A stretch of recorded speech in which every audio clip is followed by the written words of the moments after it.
Hello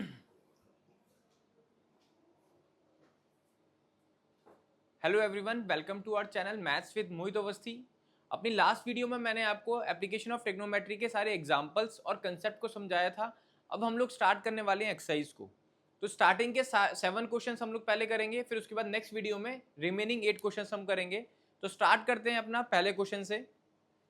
first question आपको दिया हुआ है, a circus artist is climbing a 20-meter long rope which is tightly stretched and tied from the top of a vertical pole।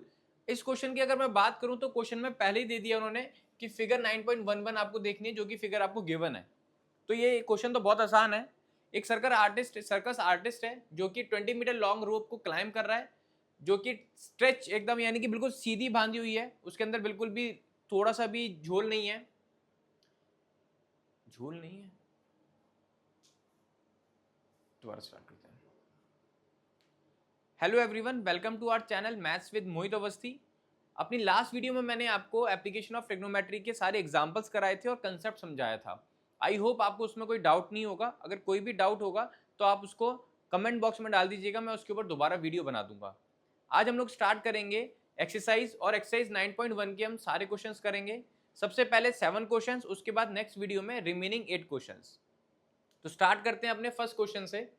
First question क्या दिया हुआ है, a circus artist is climbing a 20 metre long rope which is tightly stretch and tied from the top of a vertical pole to the ground. एक rope है जिसके ऊपर circus artist चलने वाला है, और उसको हमने ग्राउंड पर एकदम टाइटली बांधा हुआ है, बिल्कुल स्ट्रेच है, लूज नहीं है। Find the height of the pole if the angle made by the rope with the ground level is 30 degree.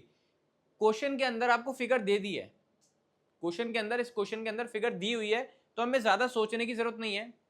मैं सबसे पहले फिगर बना देता हूं। ए बी सी ट्राइंगल दिया हुआ है, ए सी आपको 20 मीटर दिया हुआ है। हमें क्या निकालना है, हमें निकालना है find the height of the pole. Pole क्या है हमारा, ए बी हमारा पोल है। तो सबसे पहले जैसी फिगर दी हुई है एग्जैक्ट मैं ऐसे ही बना रहा हूं एकदम। ए बी सी, ये 90 डिग्री दिया हुआ है, ये 20 मीटर दिया हुआ है आपको, ये एंगल आपको 30 डिग्री का दिया हुआ है। हमें क्या निकालना है, हाइट ऑफ द पोल निकालनी है।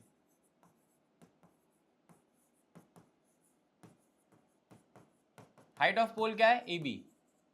आपको ए बी कैलकुलेट करना है। अब आपको समझ में आ गया होगा क्या कि ये एंगल दिया हुआ है तो इसके सामने जो होगा वो परपेंडिकुलर होगा। ये मेरा हाइपोटेन्यूज दिया हुआ है, मुझे परपेंडिकुलर निकालना है, हाइपोटेन्यूज मुझे गिवन है। मैं कौन सा फॉर्मूला लगाऊंगा उसके लिए, अब मुझे हाइपोटेन्यूज गिवन है, परपेंडिकुलर कैलकुलेट करना है। तो आप देख सकते हो मैं P अपॉन एच ये वाला फॉर्मूला लगाऊंगा, और ये किसका होता है, ये साइन का होता है। तो हम सीधा लगाएंगे sine 30 degree is equals to perpendicular that is A B upon hypotenuse that is A C. Sine 30 हमारा हाफ होता है। ए बी कितना गिवन है, नहीं गिवन है, ए बी हमें कैलकुलेट करना है। ए सी कितना गिवन है, 20 गिवन है। 20 साइड चला जाएगा, 20/2 is equal to A B. कितना आ जाएगा, 10 is equal to A B, यानी कि height of the pole is 10। ठीक है, हाइट ऑफ द पोल कितनी आ गई, 10 मीटर हमारी हाइट ऑफ द पोल आ गई। अब चलते हैं नेक्स्ट क्वेश्चन पे।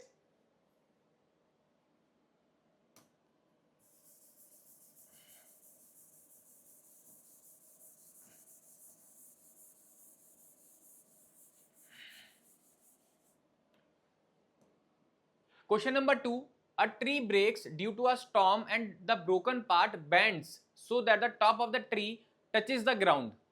अब देखो जितना मैंने रीड किया, मैंने 2 लाइन रीड करी, अब इन 2 लाइन से मुझे क्या समझ में आ रहा है उतनी फिगर मैं पहले बनाऊंगा। एक ट्री है जो कि बीच में से टूट गया है, सपोज करो ये ट्री है ऐसे करके था, है ना। अब ये बीच में से कहीं से टूट गया, मान लेते हैं ये टूट के ऐसे जमीन में गिर गया। ठीक है, ये ऊपर से टूटा और ऐसे करके बैंड होगा, तो ये ऊपर से टूट के जमीन में गिर गया। इन्होंने बोला making an angle of 30 degree with the ground. अब वो ग्राउंड के साथ कितना एंगल बना रहा है, ये जो एंगल है ये कितना एंगल बना रहा है, 30 डिग्री का एंगल वो बना रहा है। ठीक है, the distance between the foot of the tree to the point where the top touches the ground is 8 metre.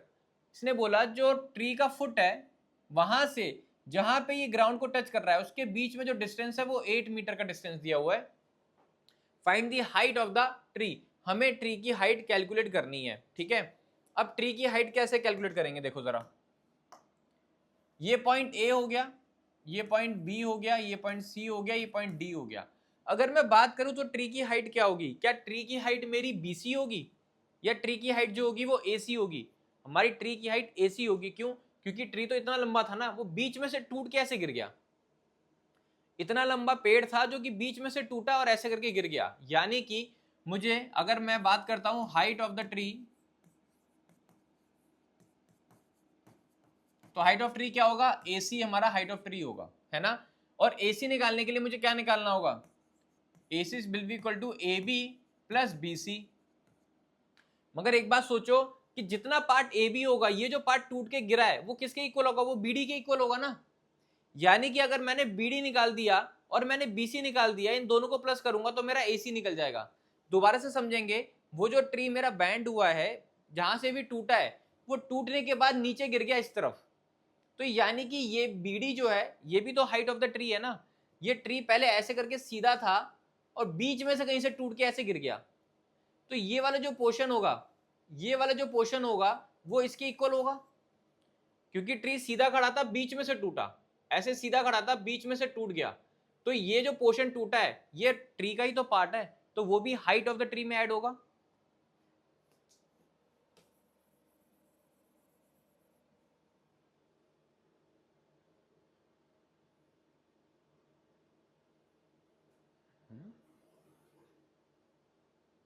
वो भी हाइट ऑफ द ट्री में ऐड हो जाएगा। तो मुझे क्या निकालना है? मुझे बीडी निकालना है और मुझे बीसी निकालना है। इन दोनों को मैं प्लस करूंगा तो हाइट ऑफ द ट्री मेरा निकल जाएगा। ठीक है, अब सबसे पहले साइन 30 डिग्री दिया हुआ ये, यानी कि ये मेरा परपेंडिकुलर हो गया, ये मेरा हाइपोटेन्यूज हो गया।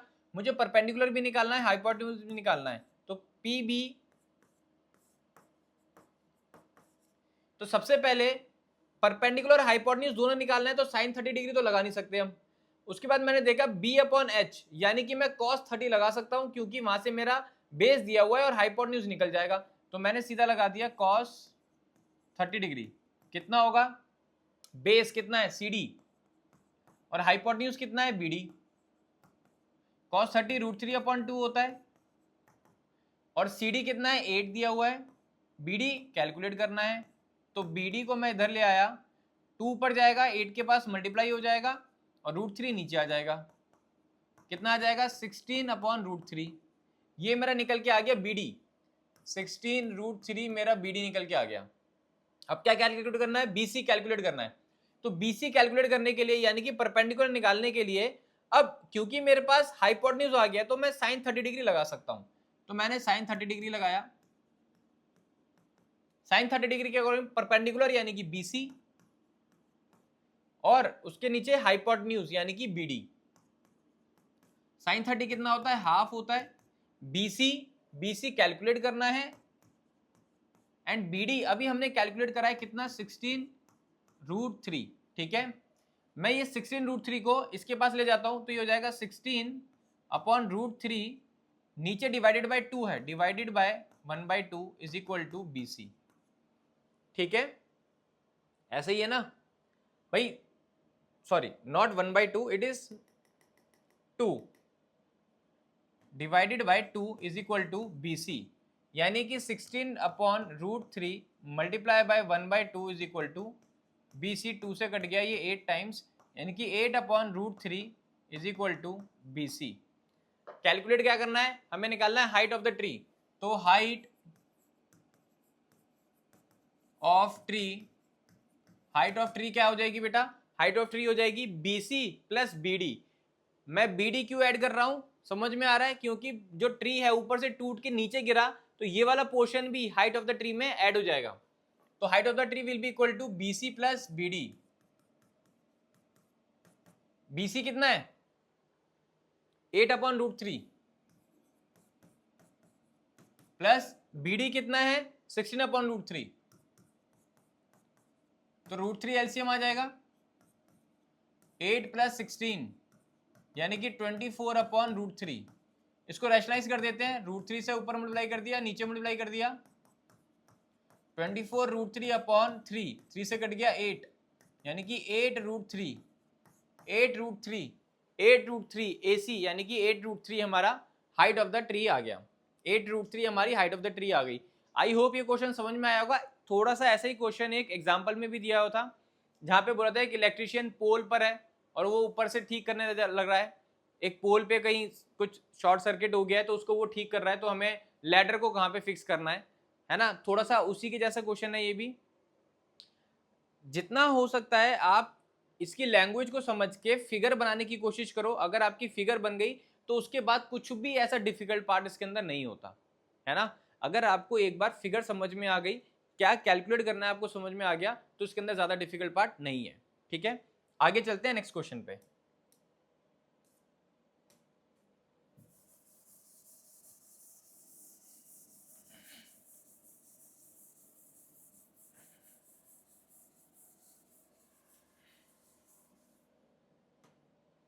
नेक्स्ट क्वेश्चन में दिया हुआ है, a contractor plans to install 2 slides for the children to play in a park. 2 slide उसको इंस्टॉल करनी है एक पार्क के अंदर।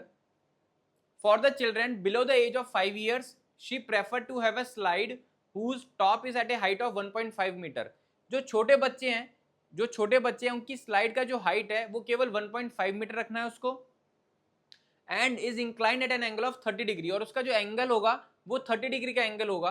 अब इससे मुझे क्या समझ में आया कि एक स्लाइड मुझे बनानी है ऐसे करके, जो ग्राउंड से 30 डिग्री के एंगल पे होगा, और उसके साथ साथ इसकी जो हाइट है, इसकी ये जो हाइट है, ये हाइट मुझे 1.5 मीटर रखनी है। क्यों? क्योंकि मैं छोटे बच्चों के लिए बना रहा हूं। आगे उसने बोला, where age for elder children, जो बड़े बच्चे हैं, she wants to have a steep slide at a height of 3 metre. हाइट कितनी रखनी है बड़े बच्चों के लिए? जो झूला बनेगा उसके लिए हाइट कितनी रखनी है उसको? 3 मीटर की हाइट रखनी है। ऐसे करके ऐसे मान लेते हैं कि भाई ये 3 मीटर हो गया आपका, and inclined at an angle of 60 degree, और उसका जो एंगल होगा इंक्लिनेशन वो 60 डिग्री दिया हुआ है। What should be the length of the slide in each case, दोनों केस में लेंथ ऑफ स्लाइड क्या होगी?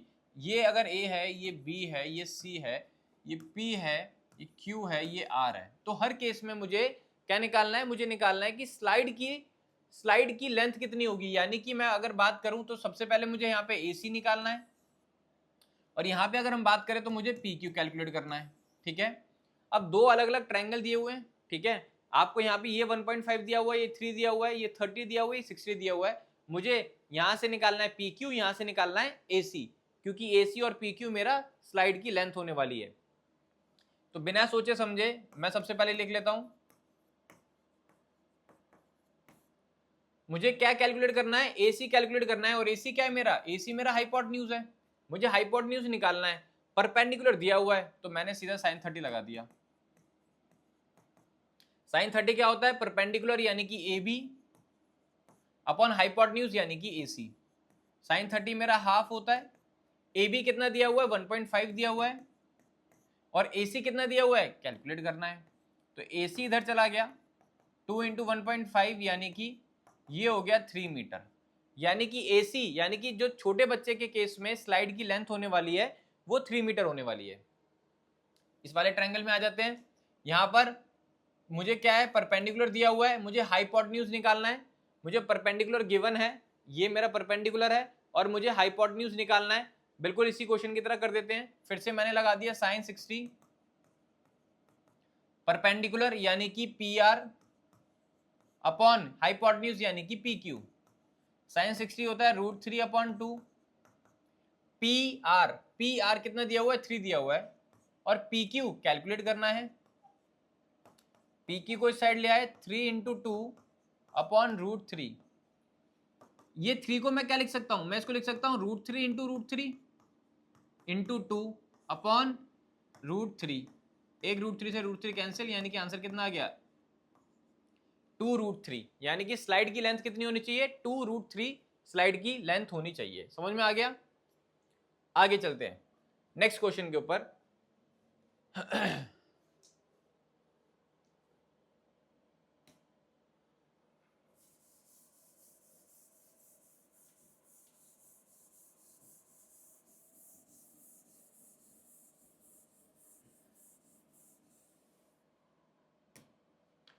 नेक्स्ट क्वेश्चन में बोला है, the angle of elevation of the top of a tower, the angle of elevation of the top of a tower from a point on the ground, एक tower है, मान लेते हैं ये पॉइंट है ग्राउंड के ऊपर, ये एक टावर है, तो मैंने इस ग्राउंड से इसके टॉप को देखा, तो एंगल ऑफ एलिवेशन जो बना है वो 30 डिग्री का एंगल ऑफ एलिवेशन बना है।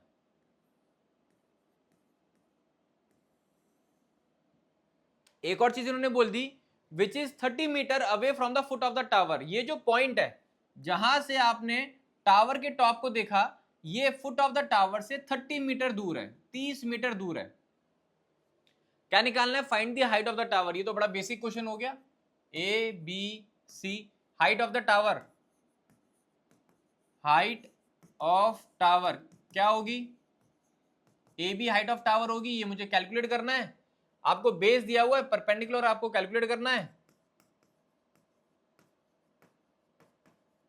आपको बेस दिया हुआ है, परपेंडिकुलर कैलकुलेट करना है। tan का फॉर्मूला लगा देते हैं, tan 30 डिग्री क्या होता है? परपेंडिकुलर यानी कि ए बी अपॉन बेस यानी कि बी सी।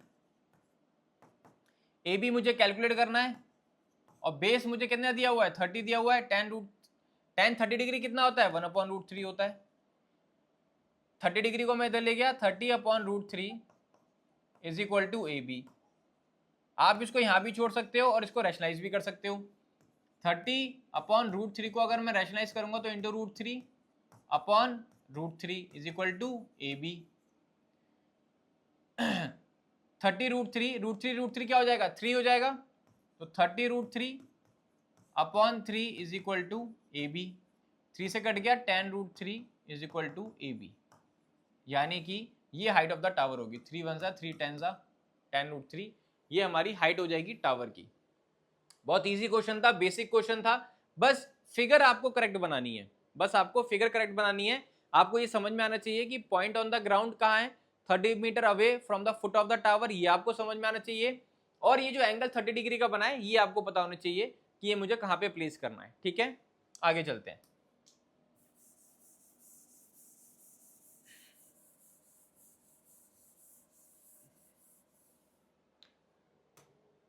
आगे दिया हुआ है, a kite is flying at a height of 60 metre above the ground. एक काइट है जो कि ग्राउंड से 60 मीटर ऊपर है। मैंने बोला सपोज करते हैं कि ये मेरी काइट है, ठीक है, ये मेरी पतंग उड़ रही है ऊपर, और ये कितना दूर है? 60 मीटर अवे फ्रॉम द, ये हाइट है इसकी 60 मीटर, ग्राउंड से 60 मीटर ऊपर ये पतंग मेरी ऊपर उड़ रही है। The string attach to the kite is temporary tied to a point on the ground. अब इसमें जो रस्सी, इसमें जो धागा है, इसमें जो मांझा आपने लगाया हुआ है, वो ग्राउंड से मैंने बांधा हुआ है, जमीन से मैंने कहीं से उसको बांध दिया किसी पॉइंट से, और ये बिल्कुल स्ट्रेट है, ये भी इन्होंने बोल दिया। The inclination of the string with the ground is 60 degree. यहां से ग्राउंड से इसने जो एंगल बनाया, ये जो एंगल इसने बनाया, ये 60 डिग्री का एंगल आपका है।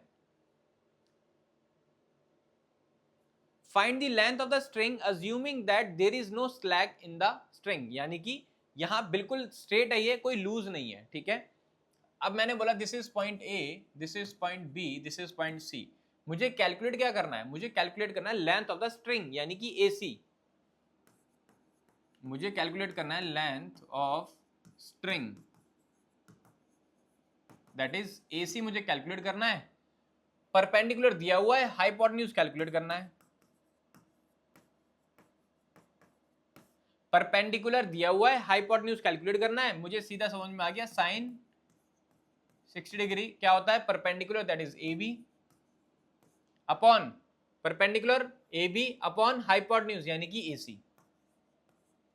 साइन 60 √3/2, ए बी कितना दिया हुआ है? 60 दिया हुआ है, अपॉन ए सी। मैं ए सी को इस तरफ ले गया, 2 60 के पास जाएगा और √3 नीचे आ जाएगा, ये हो जाएगा 120/√3। रैशनलाइज कर देते हैं तो हो जाएगा 120√3/3, 3 से कट गया, 40 टाइम्स, यानी कि आंसर कितना आ गया? 40√3। 40√3 लेंथ ऑफ द स्ट्रिंग होने वाली है। बेसिक क्वेश्चन है, बस इंपॉर्टेंट क्या है, देखो कितना बड़ा क्वेश्चन दिया हुआ है, मगर इंपॉर्टेंट क्या है आपके लिए? आपको ये ट्राइंगल यानी कि ये फिगर बनानी इंपॉर्टेंट है। अगर आपको ये फिगर बनानी आ गई तो तो उसके बाद ये बहुत ही ज्यादा बेसिक क्वेश्चन है। अगर आप देखोगे तो ट्रिग्नोमेट्री 8.2 के अंदर हमने जो टेबल देखी थी ना, जहां पे sin 60 वगैरह की वैल्यूज हमने देखी थी, उसी के ऊपर बेस्ड है। ठीक है, आगे चलते हैं।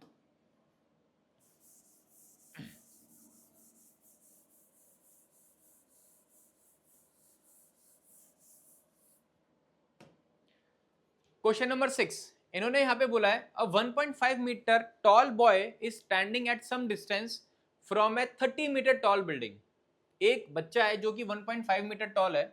ये एक बच्चा है जिसकी हाइट मुझे 1.5 दी हुई है। ठीक है, is standing at some distance from the 30 metre tall building. एक बिल्डिंग है, 30 मीटर टॉल बिल्डिंग है, और ये बच्चा इससे कुछ डिस्टेंस पे खड़ा है। ठीक है, डिस्टेंस के बारे में अभी इन्होंने नहीं बताया। The angle of elevation from his eyes to the top of the building increases from 30 degree to 60 degree.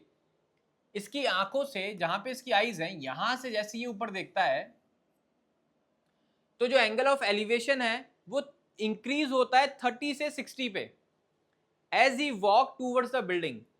पहले ये यहां पे खड़ा था तो हॉरिजॉन्टल लेवल मेरा ये आएगा, तो एंगल कितना आता 30 डिग्री। मगर थोड़ी देर के बाद ये बच्चा चलते चलते कहां चला गया, ये टावर के पास चला गया। अब मान लेते हैं कि टावर के पास जाते जाते ये टावर के पास यहां कहीं पहुंच गया। पहले यहां पे खड़ा था, अब यहां पे पहुंच गया। यहां से इसने अपनी आईज से वापस से इसको देखा, तो इसने बोला कि एंगल कितना बना हुआ है, 60 डिग्री का एंगल बना हुआ है। Find the height of the tower. हमें टावर की हाइट कैलकुलेट करनी है। ठीक है, आई होप क्वेश्चन समझ में आया होगा, फिगर समझ में आई होगी। ए बी सी डी और ये वाला पॉइंट ई। ठीक है, दोबारा से समझते हैं। पहले बच्चा यहां पे कहीं खड़ा था, उसने टावर की हाइट को, टॉप ऑफ द टावर को देखा, तो एंगल बना 30 डिग्री उसकी आई लेवल से। थोड़ी देर के बाद बच्चा थोड़ा सा आगे गया, आगे जाने के बाद उसने वापस से देखा टावर के टॉप को, तो उसने देखा एंगल बना हुआ है 60 डिग्री का। ठीक है, तो यहां से लेके अगर मैं इस पॉइंट का नाम दूं तो मैंने इसको एफ बोल दिया, तो ये डिस्टेंस उसने कवर किया। ठीक है, दूसरी बात, ये हाइट कितनी है बच्चे की, ये 1.5 है, तो बीसी भी कितना होगा, 1.5 मीटर होगा। एक चीज यहां पे इन्होंने क्या दी हुई है, 30 मीटर टॉल बिल्डिंग ये आपको दे दिया है। ठीक है, बिल्डिंग की जो हाइट है एसी आपको 30 मीटर दिया हुआ है। अगर मैंने बोला ए बी बताओ कितना होगा, तो हम कैसे निकालेंगे, ए बी निकालने के लिए मैं एसी में से बीसी को माइनस करूंगा। एसी 30 है माइनस बीसी 1.5 है। 1.5 क्यों है, क्योंकि जितना बच्चा टॉल है उतना ही बीसी भी होने वाला है, तो ये हो जाएगा 28.5, यानी कि ए बी मेरा निकल के आ गया। क्या बोला उन्होंने, फाइंड क्या करना है, find the distance he walked towards the building. ये डिस्टेंस मुझे निकालना है, यानी कि मुझे डीएफ कैलकुलेट करना है कि उस बच्चे ने कितना डिस्टेंस ट्रेवल किया टावर की तरफ या बिल्डिंग की तरफ, उसने कितना डिस्टेंस ट्रेवल किया। अब आ जाते हैं इस क्वेश्चन पे। सबसे पहले अगर मैं बात करूं तो मुझे एक ट्रायंगल दिखाई दे रहा है। कौन से वाला ट्रायंगल दिखाई दे रहा है, ये वाला।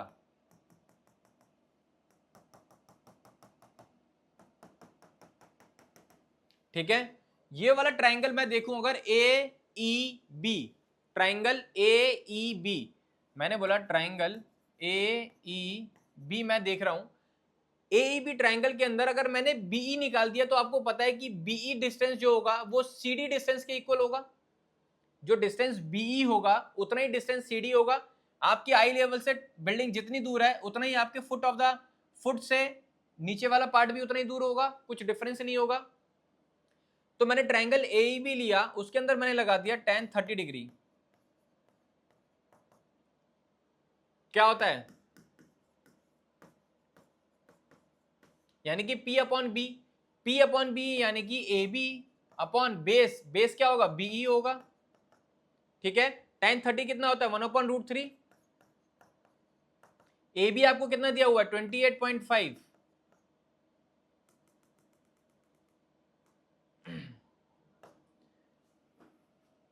वन अपॉन √3 वो कितना दिया हुआ है आपको, 28.5 अपॉन बीई मुझे कैलकुलेट करना है। तो मेरा बीई कितना निकल गया, 28.5 इंटू √3 मेरा बीई निकल गया। जितना मेरा बीई होगा उतना ही मेरा सीडी भी होगा। जितना मेरा बीई होगा उतना ही मेरा सीडी भी होगा, क्योंकि मेरा आई लेवल से बिल्डिंग जितना दूर होगा उतना ही मेरे फुट से भी बिल्डिंग उतना ही दूर होगा, कोई डिफरेंस नहीं है। ठीक है, अब मैंने बोला जो दूसरा वाला ट्राइंगल है, ट्राइंगल कौन सा, ए, एक ये वाला पॉइंट और ये बी। ठीक है, मैंने बोला ये एफ पॉइंट था, मैं इसको, इस वाले पॉइंट को मैंने बोला जी है। तो मैंने बोला in triangle A G B, ठीक है, tan 60 डिग्री मैंने लगाया, tan 60 मैंने लगाया, क्या होगा, perpendicular that is A B, और अपॉन बेस क्या होगा, बी जी। ठीक है, tan 60 होता है √3, ए बी अगेन मेरा 28.5 है और बी जी मुझे कैलकुलेट करना है, तो बी जी इधर चला गया 28.5 और ये मेरा नीचे डिनोमिनेटर में आ जाएगा। ठीक है, अब ध्यान से समझना, मुझे निकालना है डिस्टेंस एफ डी या डी एफ। अगर मुझे डी एफ निकालना है तो ये जो पूरा डिस्टेंस है सी डी, उसमें से अगर मैंने सी एफ डिस्टेंस माइनस कर दिया, सी डी में से मैंने सी एफ डिस्टेंस माइनस कर दिया तो डी एफ निकल जाएगा। भाई इस पूरा डिस्टेंस सी डी में से अगर मैंने सी एफ वाला, ये वाला डिस्टेंस माइनस कर दिया तो ये वाला बच जाएगा मेरा। अब देखो डी एफ निकालना है, सी डी कितना है, यहां से लेके यहां तक सी डी कितना है, जितना बीई है यानी कि 28.5 माइनस सी एफ। भाई सी एफ कितना होगा, जितना मेरा बीजी है उतना ही मेरा सी एफ भी होगा। बीजी जो है वो सी एफ के इक्वल होगा, यानी कि 28.5 अपॉन √3 होगा। इसमें से माइनस कर देंगे 28.5 अपॉन √3। ठीक है, अब माइनस कैसे करेंगे, एलसीएम लेके करेंगे। √3 एलसीएम आ गया, 28.5 माइनस 5 √3 माइनस 28.5, 28.5 कॉमन आ गया, √3 माइनस 1 अपॉन √3। ठीक है, अब इसको आप चाहो तो रैशनलाइज कर दो, है ना, रैशनलाइज कर देंगे तो ऊपर √3 आ जाएगा और नीचे भी √3 से मल्टीप्लाई करेंगे तो √3 इंटू √3 3 हो जाएगा, तो ऊपर आएगा 28.5 ब्रैकेट में √3 माइनस 1 और ये वाला √3 इधर साइड में जो कि मल्टीप्लाई में डिवाइडेड बाय √3 इंटू √3 3 हो गया, 3 से ये कट गया 9.5, तो आ जाएगा 9.5 ब्रैकेट में √3 माइनस 1 इंटू √3। चाहो तो अंदर मल्टीप्लाई कर दो या फिर यहाँ पे छोड़ दो, या फिर आप चाहो तो यहाँ रैशनलाइज भी करने की जरूरत नहीं है, यहाँ पे भी छोड़ सकते हो। ये भी आपका आंसर हो सकता है, ये भी आपका आंसर हो सकता है। ठीक है, आई होप क्वेश्चन समझ में आया। ये हमें क्या कैलकुलेट करना था, हमें निकालना था कि एफ डी का डिस्टेंस कितना होगा, यानी कि बच्चा अपनी इनिशियल पोजीशन से जो दूसरी उसकी पोजीशन है वहां तक उसने कितना डिस्टेंस ट्रेवल किया। तो उसको करने के लिए मैंने ऊपर दो ट्राइंगल बनाए, ए ई बी जो बड़े वाला ट्राइंगल है, दूसरा ए जी बी। ए ई बी से मैंने पूरा बीई डिस्टेंस निकाला जो कि सी डी के इक्वल होगा। फिर उसके बाद दूसरे ट्राइंगल ए जी बी से मैंने बीजी डिस्टेंस निकाला जो कि सी एफ के इक्वल होगा। तो वहां से मैंने क्या करा, सी डी में से सी एफ को माइनस करा, मेरा डी एफ यानी कि एफ डी डिस्टेंस निकल गया। अगर मैं इस क्वेश्चन की बात करूं, ये क्वेश्चन अच्छा है, इंपॉर्टेंट क्वेश्चन है। ठीक है, क्वेश्चन नंबर 6 जो है इंपॉर्टेंट है। ध्यान ये रखना कि ये जो 1.5 विनोद दिया हुआ है, ये 1.5 को आप इग्नोर मत करना। ठीक है, इसको दिमाग में रखना, क्योंकि अगर आपने ए बी डिस्टेंस को 30 मीटर ले लिया तो आंसर करेक्ट नहीं आएगा। ठीक है, ए बी जो डिस्टेंस होगा वो 28.5 होगा। क्यों, क्योंकि ये जो हाइट है, ये हाइट तो बच्चे की है ना, तो उतनी हाइट आपको यहां से माइनस करनी पड़ेगी। अगर आप माइनस नहीं करोगे तो क्वेश्चन गलत हो जाएगा, इस चीज को ध्यान रखना। अब चलते हैं नेक्स्ट क्वेश्चन पे।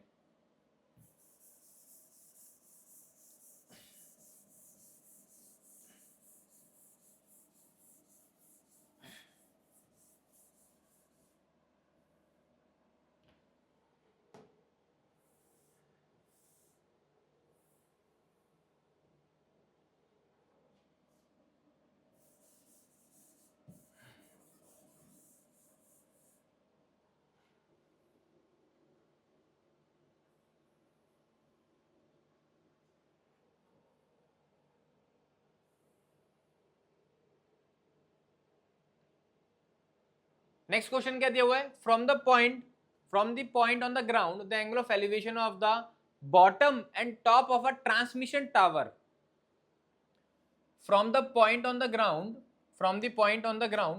ग्राउंड पे एक पॉइंट से, किसी भी एक पॉइंट से, ग्राउंड से मैंने क्या देखा, the angle of elevation of the bottom and top of a transmission tower fixed at the top of a 20 metre high building.